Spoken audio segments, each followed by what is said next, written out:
He received his visitors naked. Not as a joke, not as eccentricity performed for effect, or not only that. He believed cold air was good for the body, that uniforms were a form of social coercion, and that a general who made visitors uncomfortable was a general who learned more from them. He ate raw onions, which he kept on a string around his neck like a garland. He bathed in public using a stiff toothbrush on his skin, which he called an invigorating method of hygiene. He kept his alarm clock in an empty bathtub so the ringing would be louder. He quoted the Old Testament at length, often at inappropriate moments, and believed with complete sincerity that he had been chosen by God for a specific military purpose that would become clear in time. He was Major General Orde Charles Wingate, DSO and 2 bars, and he may have been the strangest British officer of the Second World War. He was also one of the most effective. Orde Wingate was born in 1903 in Nainital, India, where his father was stationed as a colonel. His family were Plymouth Brethren, a strict Protestant sect that eschewed clergy, church hierarchy, and most forms of outward worldly pleasure.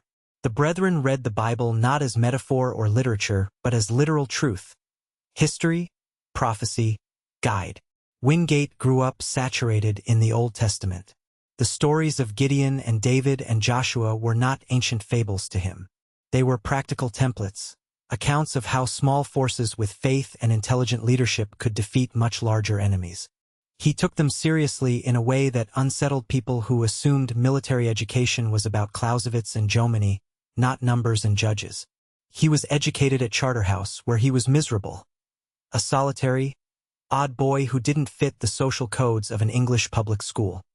He went to the Royal Military Academy at Woolwich and graduated with no particular distinction. He was posted to Sudan, where he learned Arabic, led patrols in difficult terrain, and discovered that he had unusual gifts for the kind of independent, self-reliant military operation that the British Army of the 1920s and 1930s rarely organized. He had no gift whatsoever for conventional military life. He was, throughout his career, in perpetual conflict with his superiors, perpetually under investigation for insubordination or unconventional methods, perpetually on the edge of being quietly returned to a regimental posting somewhere forgotten. He survived these crises by being too good at the specific things that mattered in the specific places where he was sent, until the next crisis came. In 1936, Wingate was posted to British Mandatory Palestine as an intelligence officer. The Arab Revolt, an uprising against British rule and Jewish immigration, had begun that year, with guerrilla attacks on British forces, Jewish settlements, and the oil pipeline that ran from Iraq to Haifa. Wingate was a committed Zionist. His biblical literalism had convinced him that the Jewish return to Palestine was the fulfillment of prophecy, and he had believed this before he arrived and met any Jewish people. When he did meet them, when he visited kibbutzim and spoke with Haganah commanders and saw what the settlers were building in that difficult land, his commitment became both personal and operational. He proposed an unusual solution to the pipeline attacks: special night squads. These would be mixed units of British soldiers and Jewish supernumerary police, trained in Wingate's aggressive style of proactive patrolling, operating at night in the areas where the guerrilla units were active, ambushing the ambushers. The idea was approved, partly because the conventional methods weren't working and partly because Wingate managed to convince the relevant superiors before they could think too hard about the implications. The special night squads were extraordinarily effective. They broke up several of the networks attacking the pipeline and dealt punishing blows to the guerrilla units operating in the Jezreel Valley and Galilee. Wingate led missions himself in the field at night, with a Bible and a torch and the particular fearlessness of a man who genuinely believed he was doing God's work. The Jewish fighters who served with him were transformed by the experience. Wingate taught them offensive tactics, night movement, how to use terrain and darkness as weapons. Several of the men who trained with the special night squads went on to senior commands in the Israeli Defense Forces. Moshe Dayan trained under Wingate. Yigal Allon trained under Wingate. They called him Hayedid, the friend, and honored his memory for the rest of their lives. The British Army, less enthusiastic, recalled him in 1939 and issued him a formal reprimand for exceeding his brief and cultivating unauthorized relationships with the Haganah. He was sent away from Palestine and told to go and do nothing controversial for a while. He immediately began planning his next operation. When Italy entered the war on Germany's side in June 1940, it controlled Libya, Eritrea, Ethiopia, and Somaliland, a vast swathe of northeastern Africa that threatened the Suez Canal and the routes to India. Emperor Haile Selassie of Ethiopia had been in exile in England since the Italian conquest of his country in 1936. The British decided to restore him, partly for strategic reasons, partly because it would embarrass the Italians, partly because it was the right thing to do. Wingate was given the mission. He was given fewer than 2,000 men, a mixture of Sudanese regulars, Ethiopian patriots, and a very small number of British officers. He was told to take back a country of 400,000 square miles defended by 250,000 Italian troops. He called his force Gideon Force.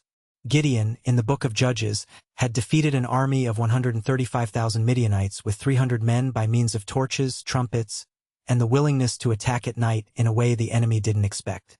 Wingate's plan was similar in spirit. He moved Gideon Force through the western Ethiopian highlands in January 1941, a journey that was brutal. Mule caravans across mountain passes, men collapsing from exhaustion and disease, the constant shortage of food and ammunition. But the Italians didn't know how small the force was. Wingate made sure of that, using radio deception, captured Italian uniforms, and relentless movement to create the impression of a much larger army.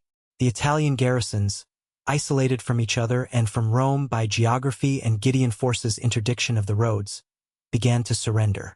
Not in a flood, in a steady trickle, unit by unit, as commanders ran their calculations and decided that an enemy of uncertain size, operating with evident confidence, was not worth dying for. By May 1941, Haile Selassie was back in his capital Addis Ababa. The Italian East African Empire was functionally destroyed. Wingate rode into the city alongside the emperor he had restored. Afterward, he collapsed. Whether from physical exhaustion, from the malaria and parasites accumulated in months of campaigning, or from some deeper failure of the nervous system under sustained pressure. He attempted suicide in a Cairo hotel, slitting his throat with a hunting knife. He survived, was hospitalized, recovered. The inquiry into the incident was, at his insistence, brief. He was given command of a new mission.